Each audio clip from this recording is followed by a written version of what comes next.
Foundational principle, extreme ownership, the first and irreducible truth, the law of absolute accountability, first and most fundamental principle that serves as the bedrock for the entire Jocko Willink and Leif Babin conglomerate is extreme ownership. This is not merely a management to Laura leadership technique.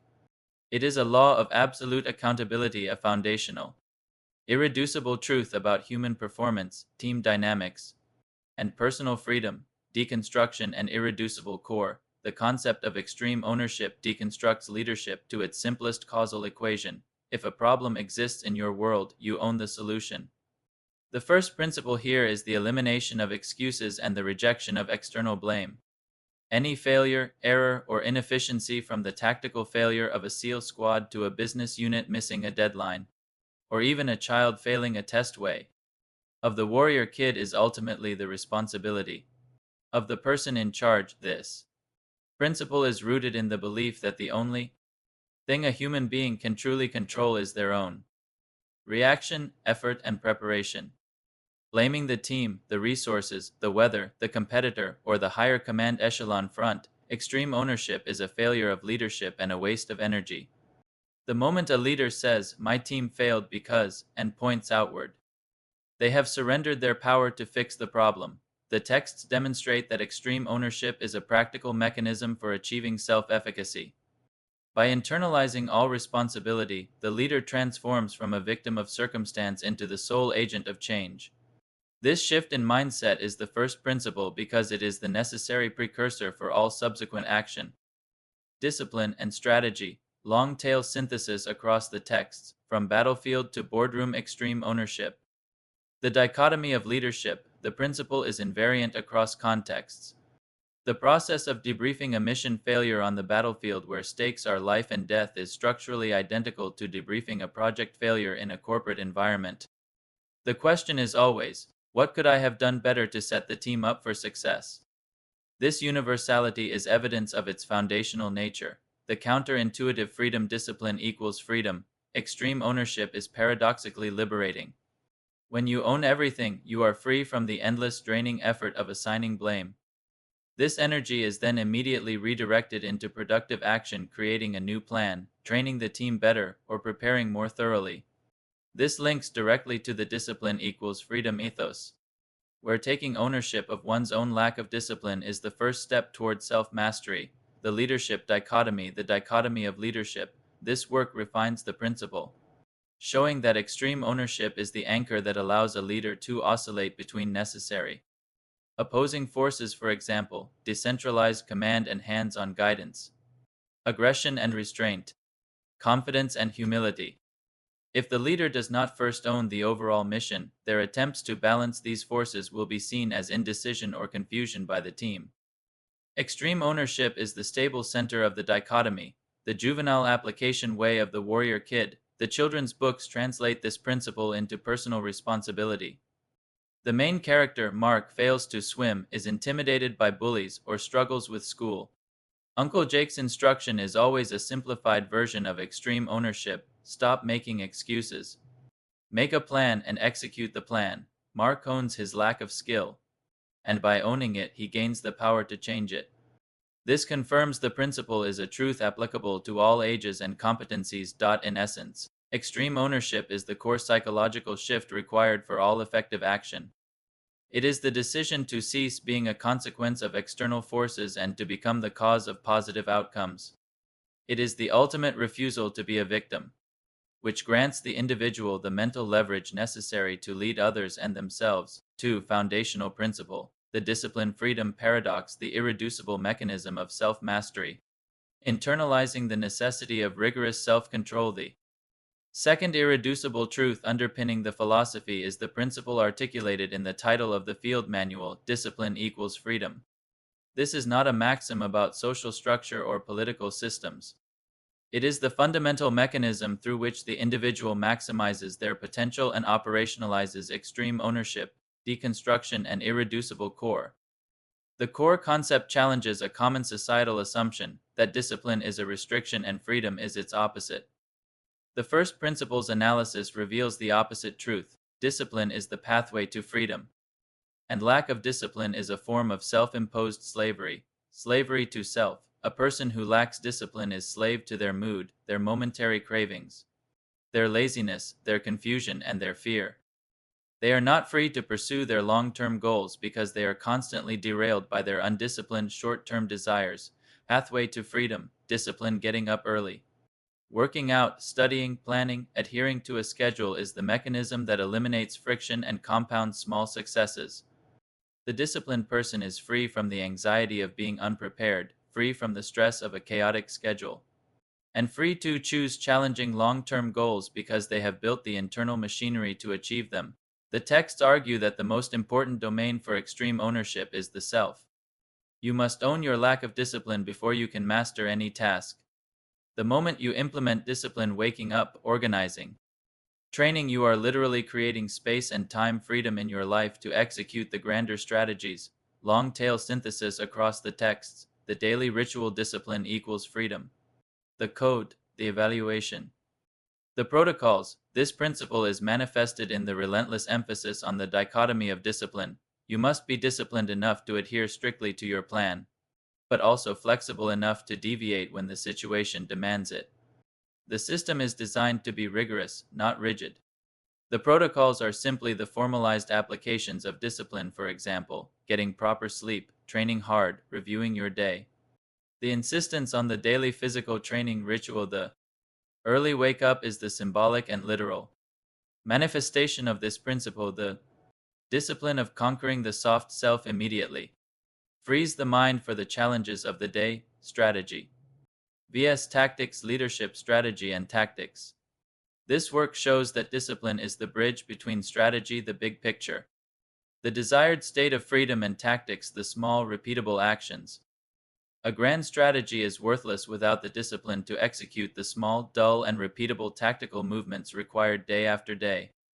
The freedom of achieving the strategic objective is only possible through the discipline of the tactical grind, physical and mental integration way of the warrior kid. Final spin. The narratives consistently connect the physical discipline of training jiu-jitsu, swimming, running with mental and emotional freedom. Mark, the warrior kid, gains the confidence and self-respect freedom to stand up to bullies only after he submits to the discipline of hard training. The nonfiction emphasizes that the physical discipline builds mental fortitude and resilience. The capacity to handle stress and fear is the ultimate freedom from these paralyzing emotions. The will to lead. Discipline forms the character necessary to lead. A leader cannot demand discipline from a team they do not first exhibit themselves. The integrity of the leader's own discipline, waking up early, staying fit, remaining calm under pressure, is what grants them the moral authority, freedom to lead. A failure in a leader's personal discipline erodes the team's trust, thereby restricting the leader's effective range of action. The discipline-freedom paradox is the engine of the philosophy. It is the acknowledgement that structure is not the enemy of creativity, but its necessary vessel. By imposing rigorous order on the self, the individual unlocks the potential for chaos-conquering action and strategic achievement. Foundational principle, the strategic dichotomy, the irreducible complexity of action, the constant, necessary tension between opposing forces. The third core principle is the strategic dichotomy, which asserts that all effective action and successful leadership requires the simultaneous management of two seemingly contradictory forces. This is an irreducible truth about the nature of reality and conflict itself. There is rarely a single, comfortable optimal point, but rather a constant dynamic tension between extremes, deconstruction, and irreducible core. This principle is the evolution of extreme ownership from a mindset principle 1 into a methodology principle 3. If extreme ownership is the decision to act, and discipline is the engine of action, then the dichotomy is the steering wheel. The fundamental irreducible truth here is that over-application of any one principle leads to failure. Leadership does not exist on a single linear scale. It requires constant, deliberate, and agile movement between two poles. The polar truths. The texts identify key dichotomies: confident but not cocky. Confidence is required for action. Cockiness leads to fatal overextension. Aggressive but not reckless. Aggression is required to win. Recklessness sacrifices the mission. Humble but not passive. Humility allows learning. Passivity allows failure. Decentralized but not absent. Empowering the team decentralization is essential. But the leader must always be ready to step in, not absent. The first principle is the tension itself. The leader's job is not to find a middle ground, but to recognize which extreme is required at a specific moment, pivot decisively to that extreme, and be ready to swing back when the circumstance changes. This requires constant self-assessment and a deep understanding of the current operational environment, long-tail synthesis across the texts, leading the leader's echelon front. Leadership strategy and tactics. The entire strategic framework of effective command is built on managing these dichotomies. For example, a leader must manage the dichotomy of care for the team vs achieving the mission. A leader must genuinely care for the welfare of their team or they won't follow, but they cannot sacrifice the mission which ultimately protects everyone. The dichotomy teaches that true caring is sometimes pushing the team harder than they want to be pushed, thereby proving the deeper care for the ultimate objective. The art of decision-making. The dichotomy of leadership. This concept forces a shift from either or thinking to both and thinking. The leader must be close to the details, disciplined, and detached enough to see the big picture strategy. The successful mission is not one where the leader is 50% involved, but one where they are 100% focused on the details when required, and 100% focused on the strategic landscape when required, recognizing the time to switch. This agility is the core competency. The communication dichotomy. The leader must be clear and direct to ensure understanding, but also calm and restrained to avoid panicking the team.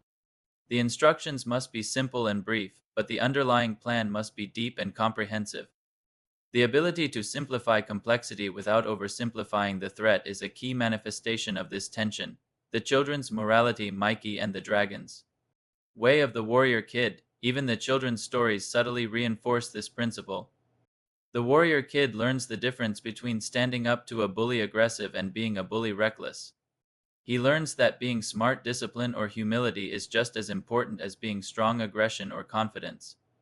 The moral code itself is a dichotomy. Be kind and compassionate, but also capable of ferocious, uncompromising defense of what is right. This balance is the true way of the warrior. The strategic dichotomy is the philosophical engine of situational awareness and adaptive competence. It provides the framework for navigating the real-world complexities that are never as simple as a single checklist, affirming that true mastery lies in the ability to balance the inherent contradictions of leadership and life. Foundational principle. The decentralized command imperative. The irreducible trust in the front line. Leveraging the cognitive power of the network. The fourth foundational principle is the decentralized command imperative. This is the irreducible truth that in a complex, rapidly evolving, and high-stakes environment like combat or competitive business, the only way to achieve superior agility and speed is to push decision-making authority down to the lowest possible level. This principle operationalizes extreme ownership principle 1 by demanding the lower leader take ownership, and operationalizes the strategic dichotomy principle 3 by balancing control with freedom, deconstruction, and irreducible core.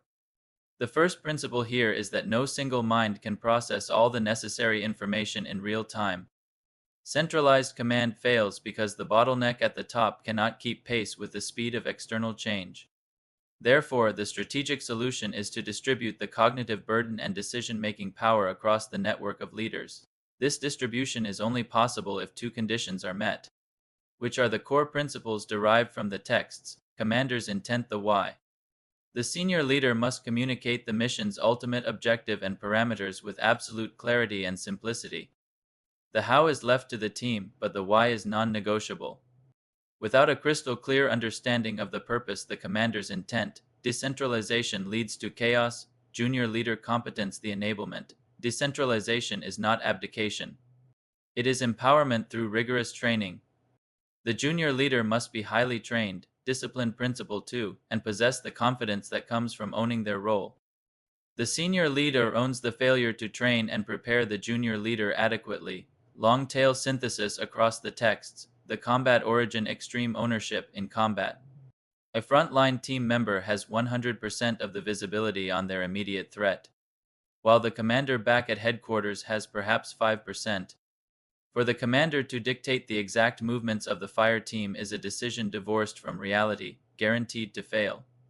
The principle is therefore to give the junior leader the overarching goal and the resources, and let them execute the best immediate tactics based on their real-time view of the fluid situation, bridging the gap leadership strategy and tactics. This work formalizes the concept, illustrating that the best strategy, the overarching freedom, is executed through the delegation of tactical tasks, the underlying discipline.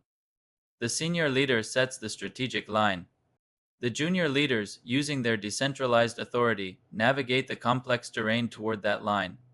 This creates a highly adaptable, agile organism rather than a slow, top-heavy bureaucracy. The responsibilities swap the dichotomy of leadership. Decentralization is balanced by the necessity for the senior leader to constantly monitor and support without micromanaging. If a junior leader fails, the senior leader is not blaming them. They are asking, did I provide the clearest intent? Did I provide the best resources? Did I provide enough training? The dichotomy here is delegation vs supervision. You must delegate completely, but you must simultaneously supervise diligently. Application in mentoring way of the warrior kid.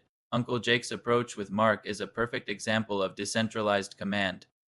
He does not force Mark to adhere to a specific plan. For example, you must wake up at 5:30 and do these exact exercises. Instead, he gives Mark the commander's intent: become a warrior kid, stop being a victim, get better, and then lets Mark decide his own schedule and choose the specific challenges he wants to face first.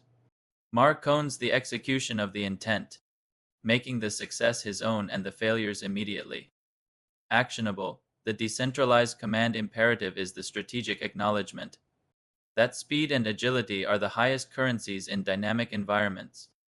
It is a philosophy rooted in trust in the training provided, and trust in the character discipline of the individual at the point of action. 5. Foundational principle. The simplicity or clarity paradox, the irreducible requirement for communication. The law of minimizing cognitive load. The fifth foundational principle is the simplicity or clarity paradox, which dictates that while the preparation for a mission must be detailed, comprehensive, and exhaustive, the communication of the plan must be distilled down to its simplest, most easily absorbed essence. This is the irreducible law of minimizing the recipient's cognitive load under stress, deconstruction, and irreducible core. The first principle here is the recognition of a psychological truth. Complexity paralyzes and simplicity enables. In a moment of stress, exhaustion, or danger, the human brain's capacity for processing new or detailed information drops severely. The failure of a complex plan is not always a failure of the plan itself, but a failure of communication, where the complexity was not adequately simplified for the end user, the team member. The core principle is to keep it simple. Stupid keys, but with a critical distinction. Simple does not mean stupid. The preparation must be brilliant, exhaustive, and account for multiple contingencies. The leader must dive deep into the details. Simple means clear. The briefing of the plan must be so clear that it can be summarized in a few bullet points, allowing any team member to recall the key actions instantly. Even under fire, long-tail synthesis across the texts. The planning cycle, extreme ownership. Leadership strategy and tactics. The books mandate a rigorous planning process that cycles through detailed mapping, identifying potential pitfalls, and rehearsing contingencies. This is the complexity side of the paradox, the necessary intellectual heavy lifting. Once the plan is finalized, however, the briefing must reduce all that complexity to a concise, actionable commander's intent and a handful of clear tactical steps. The planning is complex so the execution can be simple. The communication barrier, the dichotomy of leadership. The dichotomy addresses the communication breakdown directly. Speak clearly, but listen actively. A leader must be clear and direct to ensure the team understands the simplicity of the plan, but must also listen carefully to feedback, questions, and concerns. Active listening to ensure they haven't oversimplified or missed a flaw. The communication must be simple, but the feedback loop must be complex and open. The standard and the protocol, the code, the evaluation. The protocols. This work formalizes the simplicity or clarity approach into repeatable protocols, standardizing simple actions, for example. Gear preparation, communication signals. Safety checks reduces the mental resources needed for basic tasks. freeing up the team's cognitive power for complex, novel problems that arise in the moment. The protocol is a pre-simplified, disciplined action principle designed to preserve mental clarity, the narrative structure way of the warrior kid. Mikey and the Dragons, the children's books exemplify the most basic application of this principle. Complex life lessons like dealing with fear, bullies, or laziness are distilled into incredibly simple, clear, and actionable steps. Get up, go train. Face the dragon. The simple narrative arc makes the complex moral and psychological lessons immediately digestible and repeatable. For the young reader, the simplicity or clarity paradox is the law of information transfer under pressure. It states that the leader's ultimate job is to absorb and process all necessary complexity, and then, through the sheer discipline of focused thought, transmit only the absolute, simple, and clear necessities to the team for immediate action. Foundational principle, the will to overcome the irreducible mindset, the law of unrelenting effort and resilient seed. Final irreducible principle unifying this body of work is the will to overcome. This is the ultimate internal psychological law that binds the other 5 principles into a coherent philosophy of victory.